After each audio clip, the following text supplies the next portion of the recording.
So anyhow, this is our garden that we've got started this year. We've got a lot of stuff planted, a lot of pumpkins for Sal to sell in it and stuff too. But this is a over 100-year-old old house that's buried in here. And two old women lived in that up until about 30-something years ago with just a hand pump for water. But this is just part of our creek bottom here that I used to graze horses on, the whole thing. About 4 acres of this I grazed horses on. And since I got rid of the horses now, this was the other pasture that I had walnut trees taken out of. And everything you're looking at pretty much is a walnut tree around here.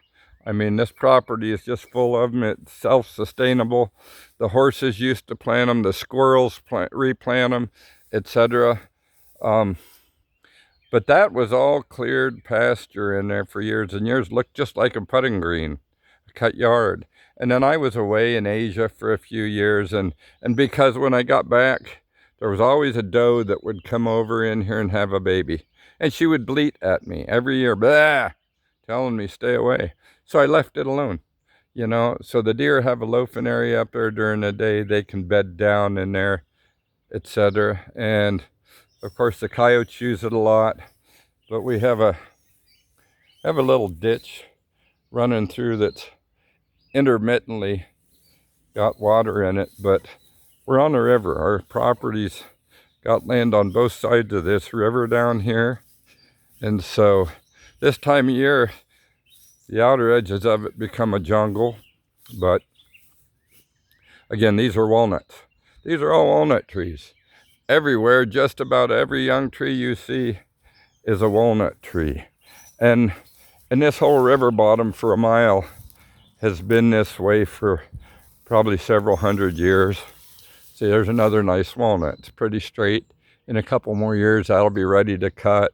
And this one, we have 17 mulberry trees, and Sal sold $100 worth of mulberries in one night this past year off of Facebook Marketplace. But this was a round pen that I built when I was a younger man that I used to train and break wild mustangs in. And of course, you know, the horses are gone now. I don't ride bucking broncs anymore. I ride ATVs or tractors. But I keep this also for the deer. And there's about 6 deer beds down on this other end. I'm not going to go down in there because yesterday morning I brought the dog down to go to the bathroom and we chased a doe out right over in there, which I did not mean to do. I give them room. You know, I give them a place to have their young and to graze, because everything's farmed around here. There's not much pasture lands left. So I leave them about 3 acres of pasture, and then the other place where we're mowing 3 acres, I've got him talking into doing the same thing. He's a young guy from Detroit. But see, this is all grown.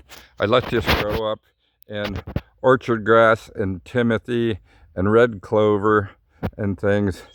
And it gives these deer somewhere to be unbothered, that they can come and have their young and feed and bed down for the night.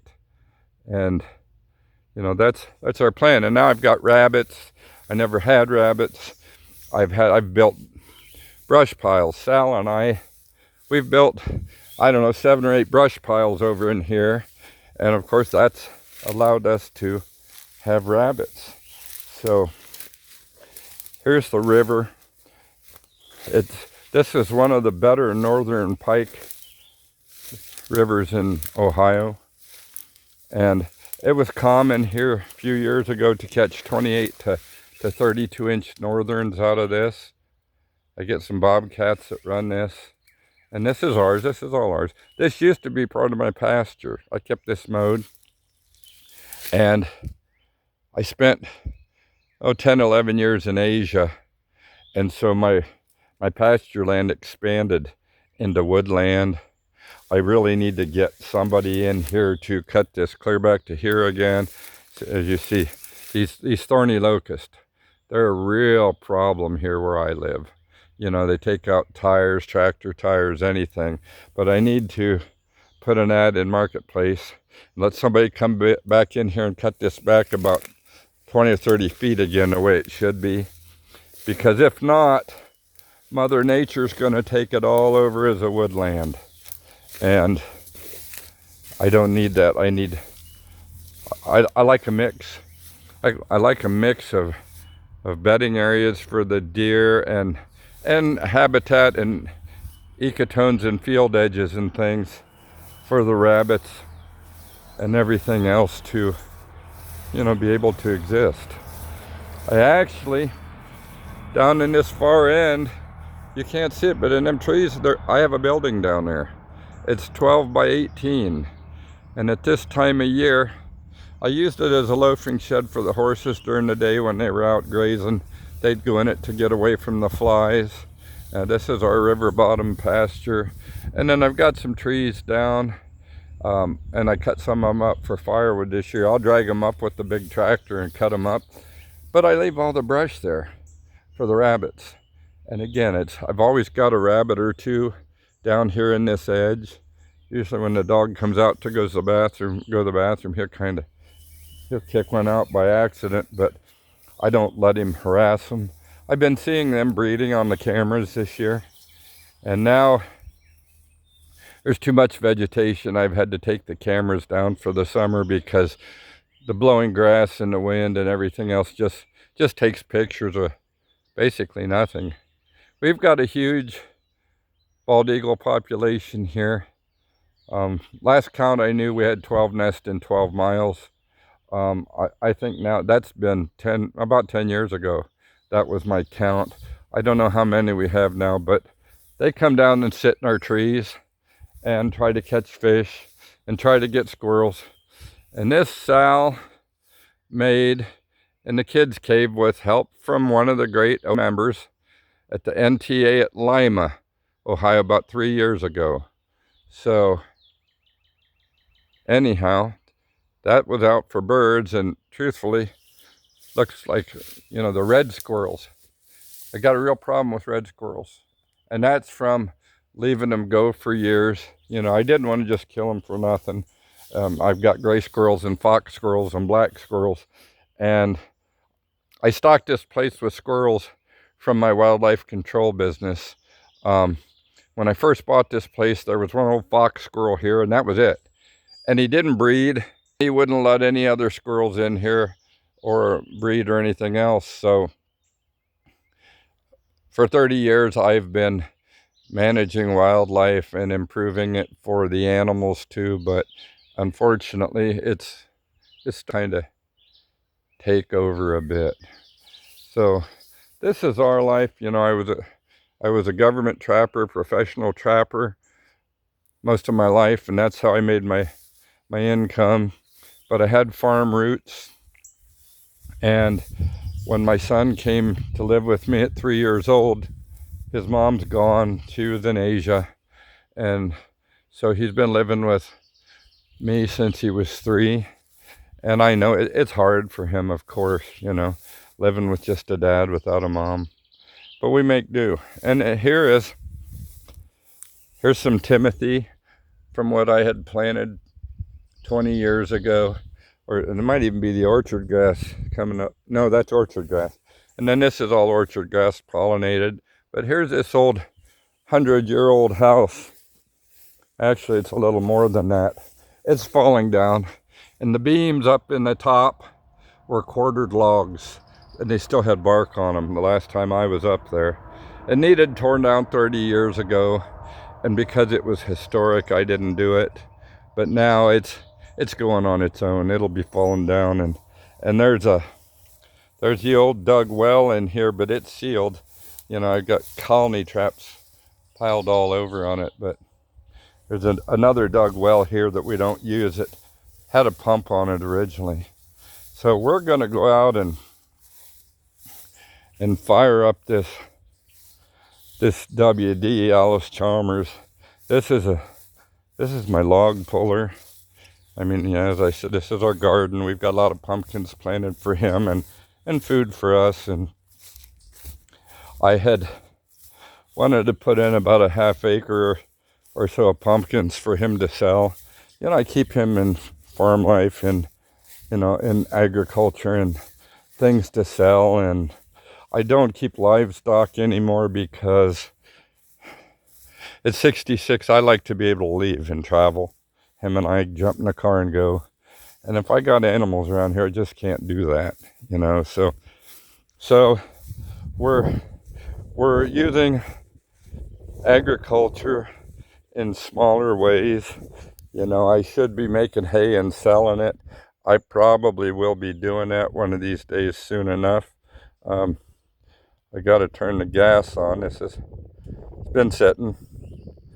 And again, this is 1953 Allis Chalmers WD, and it was made to stack weights on the front, and they come with toolbox. It's just a fantastic machine. It's about 40 horsepower, and it'll pull nice logs. I keep that covered up at night to keep the moisture because I haven't pulled this one inside yet. But friend at church, God throws things my way all the time. I was a person that really didn't believe God was alive until about 3 years ago when he came to me, and he sent this Holy Spirit to talk to me on things, and he constantly shows me he's here with me. And I wouldn't be able to exist without God and the sacrifice that he gave with his son, who of course this was Jesus, and the Holy Spirit in our life, and what he does for us. So we're gonna fire this baby up, let her run a little bit. We got to pull out the kill switch here. There we go. And then this is a double clutch.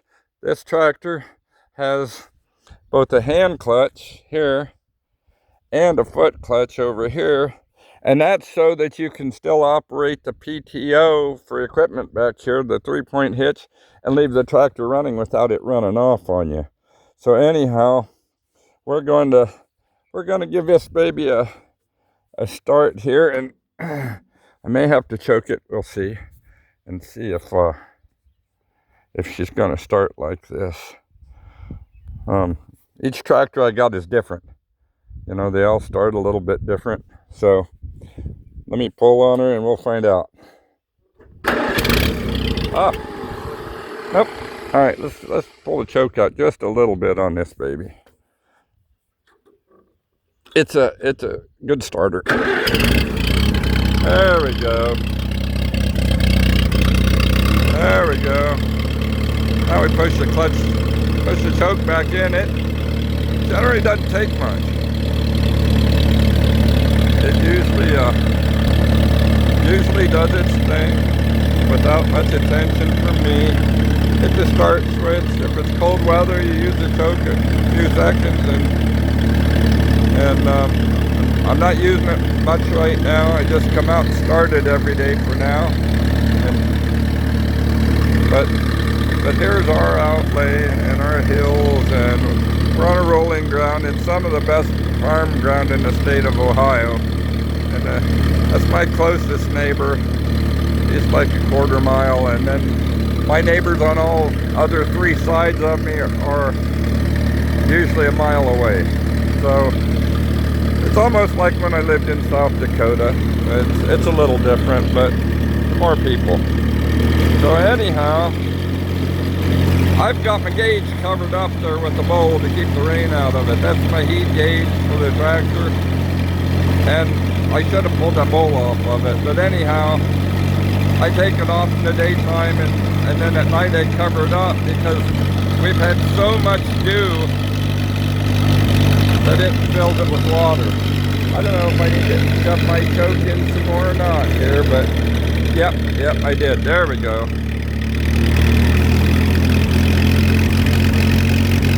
I need to let this baby run a little bit. Sounds like she's got a little water in the gas, maybe. Yep. Got a little bit of water in the tank, I believe. Anyhow.